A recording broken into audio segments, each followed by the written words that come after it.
Assalamualaikum warahmatullahi wabarakatuh.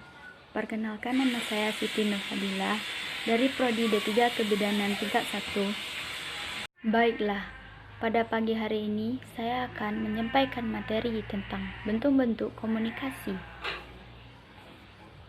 Komunikasi efektif merupakan suatu proses transformasi pesan berupa ilmu teknologi. Dan dalam kehidupan sehari-hari, kita tidaklah lepas dari yang namanya komunikasi. Baik namanya komunikasi diri sendiri maupun antar pihak lain. Di antaranya ialah komunikasi antar personal, interpersonal. Dengan demikianlah makalah ini membahas tentang bentuk-bentuk komunikasi. Perlu Anda ketahui, komunikasi terbagi dua bentuk. Yang pertama, komunikasi intrapersonal ialah komunikasi pada diri sendiri, yaitu ketika seorang secara sadar mengirimkan informasi pada dirinya sendiri untuk menganalisa. Yang kedua, komunikasi interpersonal, yaitu suatu proses komunikasi yang sedang berlangsung antara dua orang atau lebih secara tatap muka. Komunikasi ini juga dapat diartikan sebagai suatu proses pertukaran makna dari orang yang saling berkomunikasi antara satu individu dengan yang lainnya. Kriteria komunikasi interpersonal. Suatu komunikasi dapat terjadi apabila memenuhi kriteria seperti melibatkan perilaku verbal dan non-verbal, adanya umpan balik pribadi, terjadinya hubungan berkesinambungan, bersifat membujuk.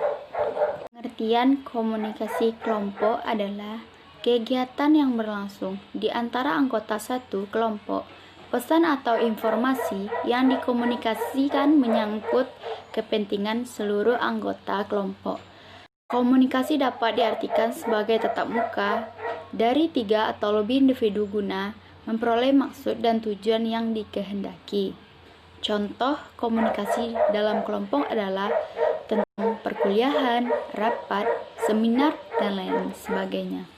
Selanjutnya, komunikasi organisasi adalah komunikasi antar manusia yang terjadi dalam hubungan organisasi yang berlangsung secara formal maupun non-formal dalam sebuah sistem yang disebut organisasi komunikasi.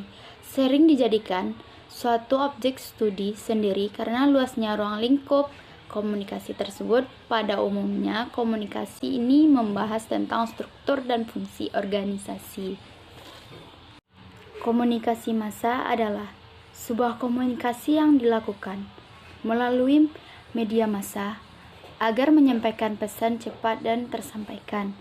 Komunikasi ini juga merupakan bentuk komunikasi yang mengutamakan saluran dalam menghubungkan komunikator dan komunikasikan secara massal.